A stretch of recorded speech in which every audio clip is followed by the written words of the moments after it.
Hi hello welcome back to our channel అండి. Today recipe వచ్చేసి కోడిగుడ్డు ఉల్లికారం అండి. ఎంతో టేస్టీగా ఉండే కోడిగుడ్డు ఉల్లికారం. దీనికి కావాల్సిన ఇంగ్రీడియంట్స్ వచ్చేసి కోడిగుడ్డు, ఆనియన్స్, వెల్లుల్లిపాయలు, పచ్చి కొబ్బరి, ఉప్పు, పసుపు, కారం, ఆయిల్ అండి. దీనికి ఆనియన్స్ అనేవి ఎక్కువగానే పడతాయండి ఈ రెసిపీకి.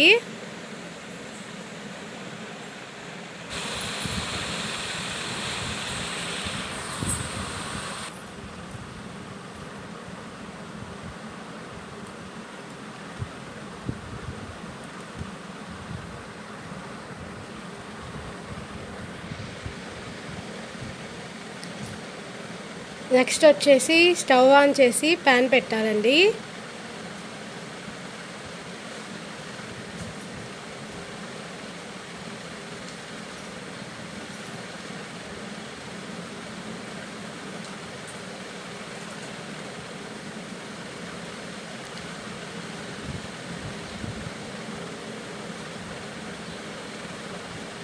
నెక్స్ట్ వచ్చేసి ఒక మిక్సీ జార్ని తీసుకొని ఆ మిక్సీ జార్లోకి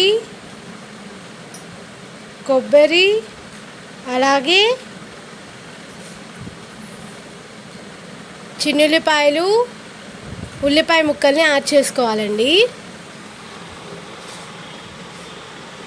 చూసారు కదా, ఇలాగా ఒక మిక్సీ జార్ తీసుకొని వీటన్నిటిని యాడ్ చేసి పేస్ట్ లాగా పట్టి ఉంచుకోవాలండి. నెక్స్ట్ వచ్చేసి హీట్ అయిన బాండీలో ఆయిల్ని వేసేసి ఇలా బాయిల్ చేసి పెట్టుకున్న ఎగ్స్ని గోల్డెన్ కలర్ వచ్చేంత వరకు ఫ్రై చేసుకోవాలండి.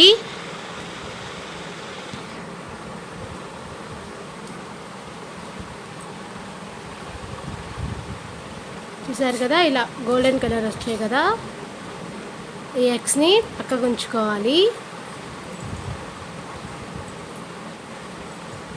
నెక్స్ట్ ఇదే ప్యాన్లో ఇంకొంచెం ఆయిల్ని యాడ్ చేసుకోవాలండి. అలానే మనం గ్రైండ్ చేసి పెట్టుకున్న పేస్ట్ని కూడా యాడ్ చేసుకోవాలి.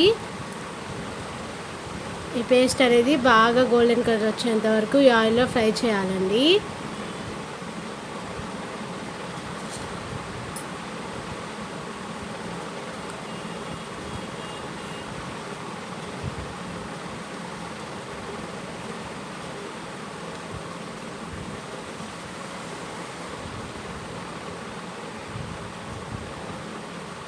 చూసారు కదా, ఇలా గోల్డెన్ కలర్ వచ్చేసిన తర్వాత అందులో పసుపు, ఉప్పు, కారంని యాడ్ చేసుకోవాలండి. మనకు టేస్ట్కి సరిపడినంత యాడ్ చేసుకొని వీటన్నిటిని బాగా మిక్స్ చేయాలి.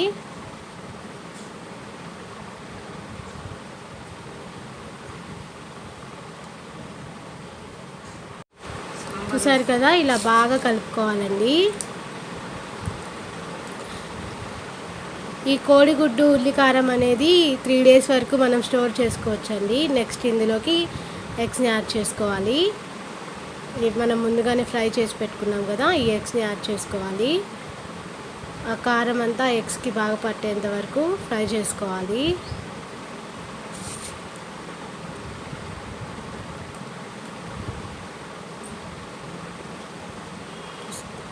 చూసారు కదా, ఇలా బాగా ఫ్రై అవ్వాలి.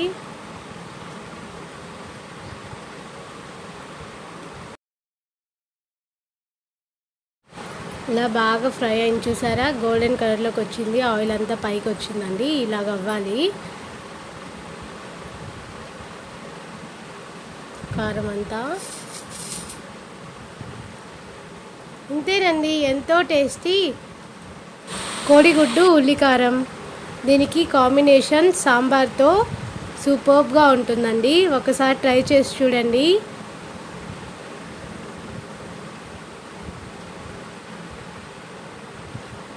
చూసారు కదా, సూపర్బ్గా ఉంటాయండి ఈ రెండు కాంబినేషన్ వచ్చేసి.